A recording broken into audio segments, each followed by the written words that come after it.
Pai querido, obrigado que o Teu reino é apresentado a nós por meio de Jesus Cristo e nós podemos fazer parte desse reino, buscar a Tua justiça, buscar o Teu reino, e a gente não precisa se preocupar com as demais coisas, porque tudo Tu nos supres, tudo Tu nos concedes.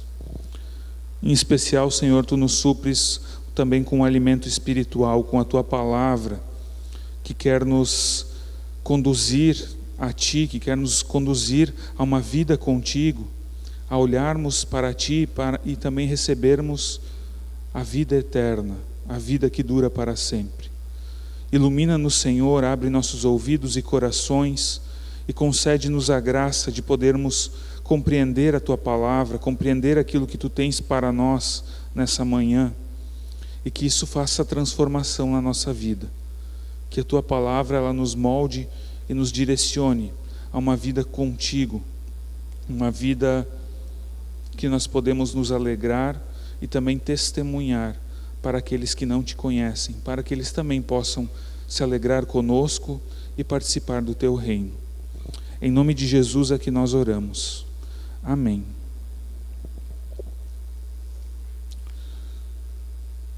Eu convido você a abrir a sua Bíblia no livro de Hebreus, o capítulo 9, versículos 24 até o 28. Hebreus 9, do 24 até o 28.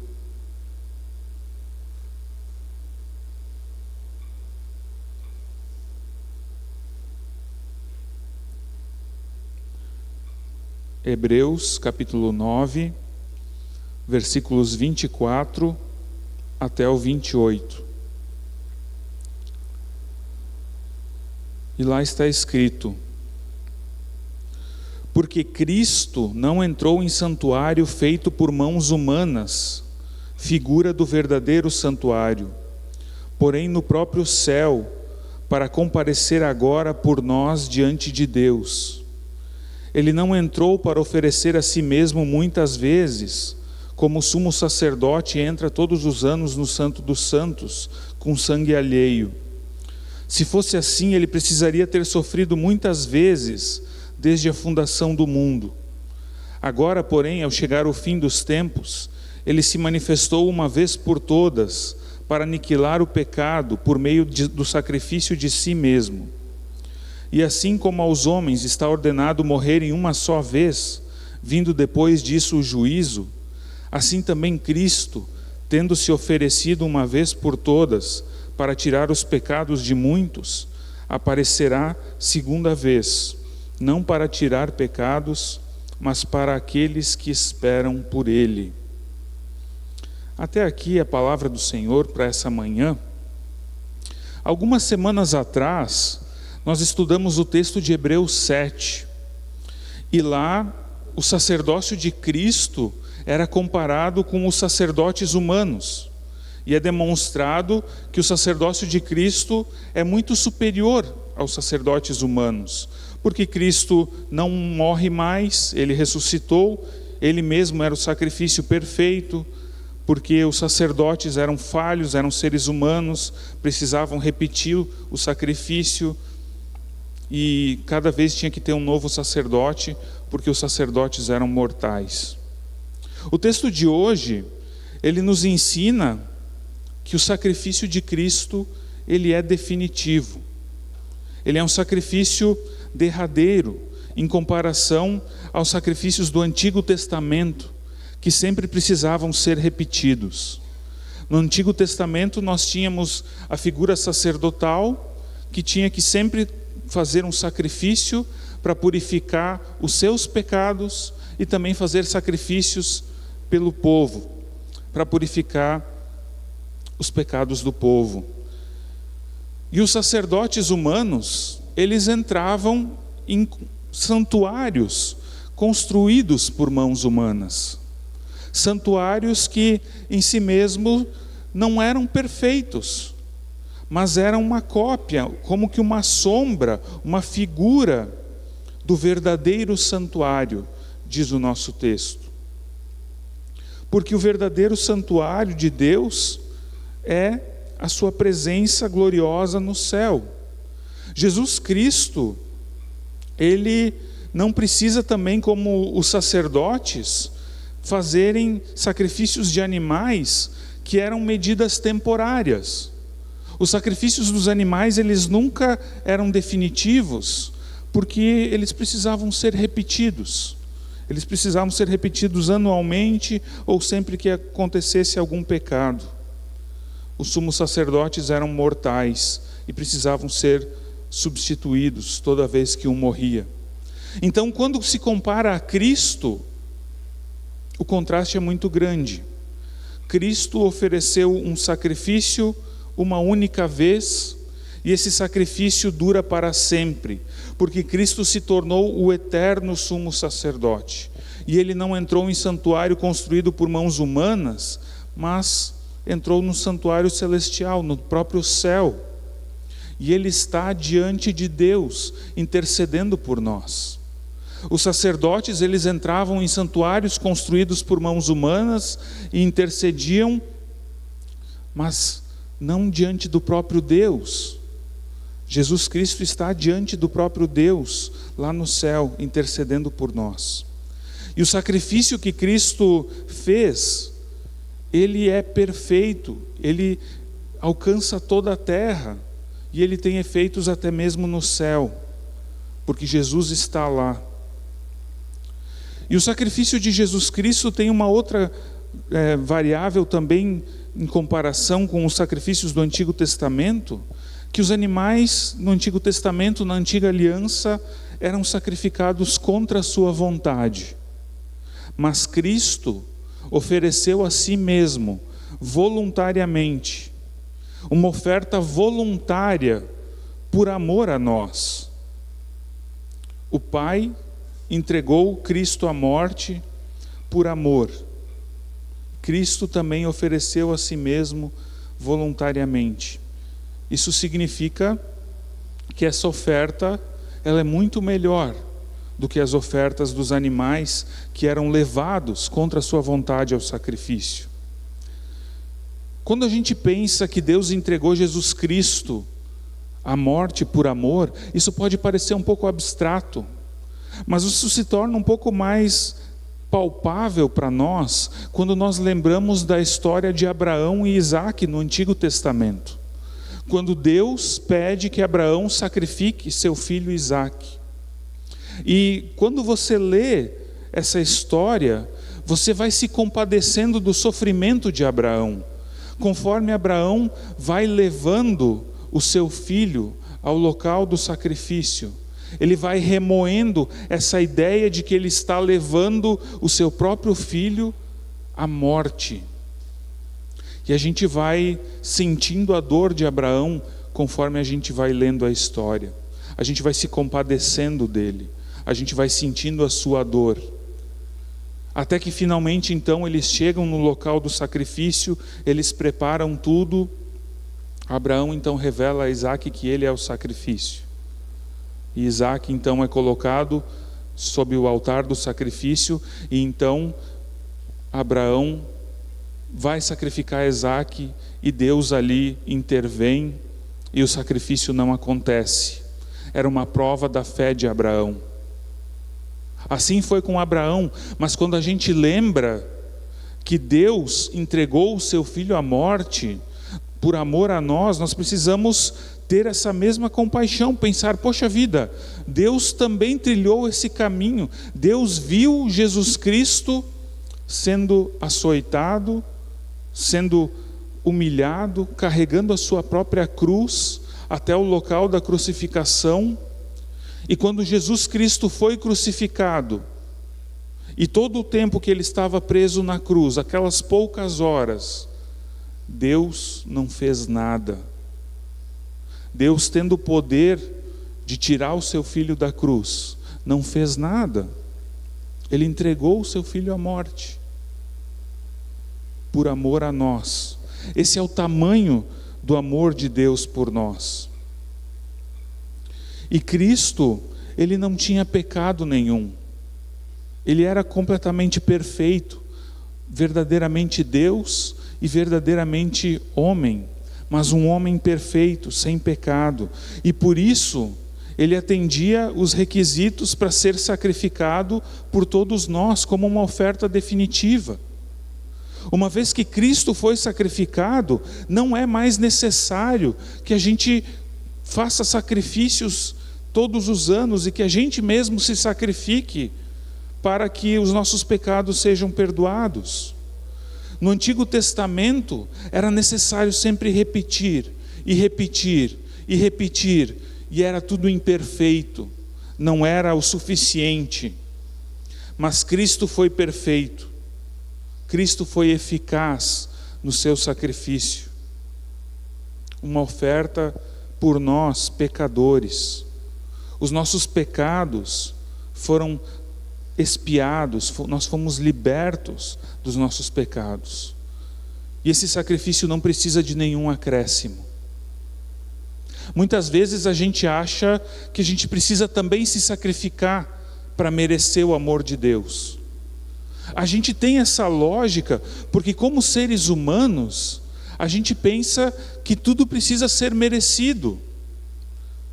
Eu preciso conquistar o amor das pessoas.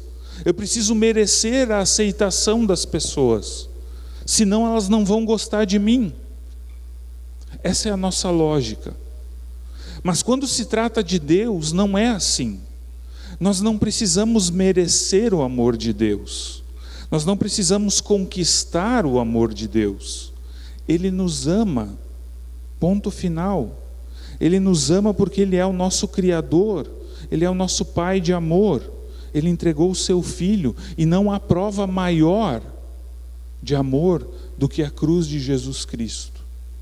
Ninguém tem maior amor do que aquele que dá a sua vida pelos seus amigos. O sacrifício de Cristo não precisa de acréscimo.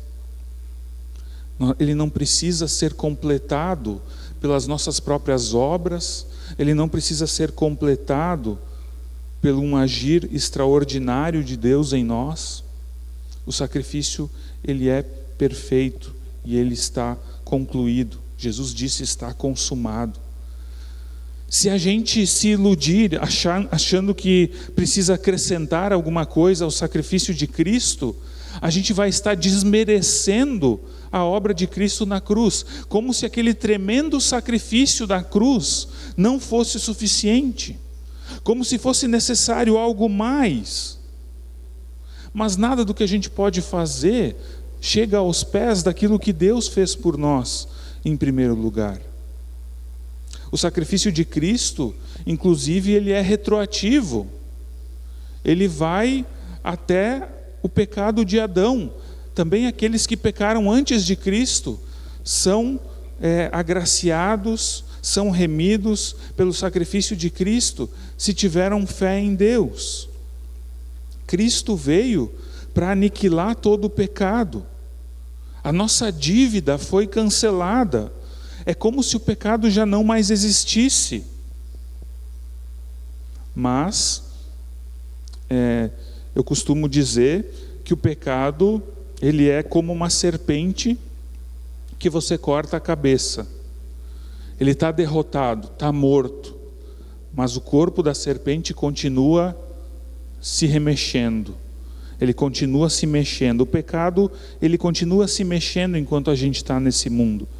Mas ele foi vencido por Cristo Jesus. Nós não precisamos mais viver como escravos do pecado. A consequência do pecado, que era a morte, também foi eliminada por meio da ressurreição. Jesus venceu a morte. Nós não precisamos mais nos auto-justificar. O risco que nós corremos é exatamente a auto-justificação. É acharmos que nós precisamos encontrar desculpas para o nosso pecado. E isso é muito perigoso, porque quando a gente encontra desculpas para o nosso pecado, a gente está dizendo que a gente não precisa da redenção que Jesus nos dá. Afinal de contas, desculpa significa tirar a culpa. É uma tentativa de nós mesmos tirarmos a nossa culpa. Então, eu fiz um pecado, mas eu tento me justificar. Eu digo, não, eu fiz isso porque alguma coisa. Eu não sei, eu roubei a outra pessoa porque eu nunca tive aquilo, eu sempre desejei aquilo, então está justificado o meu pecado. Eu menti porque foi melhor ter mentido. Eu fiz alguma coisa porque foi melhor assim, ou porque a sociedade, ou porque os meus pais, a minha criação, e a gente procura desculpas, na tentativa de se auto-justificar diante de Deus. Só que a nossa justificação, a nossa auto-justificação, ela não vale de nada. Ela nos leva mais rápido para o inferno, isso sim. Agora, a justiça que vem de Deus, quando Deus nos justifica por meio de Jesus Cristo, por meio da sua morte na cruz, daí sim, é uma justiça verdadeira, porque Jesus Cristo nos dá a sua justiça perfeita. Ele toma para si a nossa culpa e nos dá justiça, a justiça dele. Ele declara que os nossos pecados estão perdoados e que eles não mais têm poder sobre nós. No Antigo Testamento, os sacerdotes, eles precisavam repetir: Cristo fez de uma única vez um sacrifício que vale para todos nós de forma definitiva. Eu acho muito interessante o versículo 27. Ele vai dizer que Jesus Cristo também morreu só uma vez, para tirar os pecados, porque isso está no 28, aliás. Jesus Cristo morreu uma vez só, e essa uma morte é definitiva e é suficiente. E assim como Jesus morreu só uma vez, também os homens é ordenado morrerem uma só vez. Vindo depois disso o juízo, no versículo 27. Esse versículo, ele pode ser usado claramente para nos mostrar que não existe reencarnação.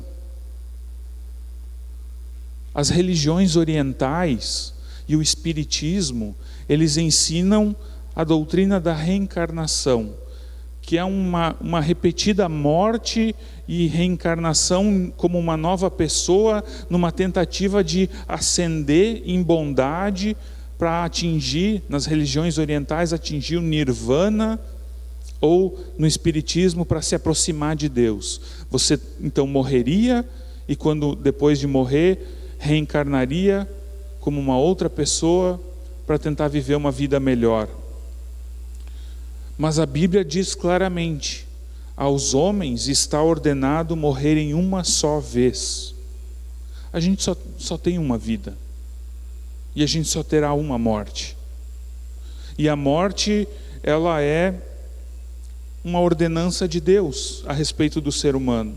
É uma ordem de Deus, em virtude do pecado, consequência do pecado. Todos pecaram, sem exceção, e o salário do pecado é a morte. E a morte, ela não faz distinção de pessoas. A morte é completamente democrática, igualitária. Todo mundo vai morrer, não importa se é pobre, se é rico, se é analfabeto ou se é estudado, se é velho, se é jovem, se é uma pessoa religiosa ou se é um ateu. Todos passam pela morte. A morte é uma realidade da qual a gente não escapa. Ela nos coloca em pé de igualdade como seres humanos. Mas tem um outro detalhe aqui. Tem uma segunda ordenança de Deus aqui nesse texto. O juízo. Depois da morte, todos nós teremos que comparecer perante o tribunal de Deus no dia do juízo. Ninguém vai escapar do juízo, do dia do juízo. Todos terão de prestar contas a Deus.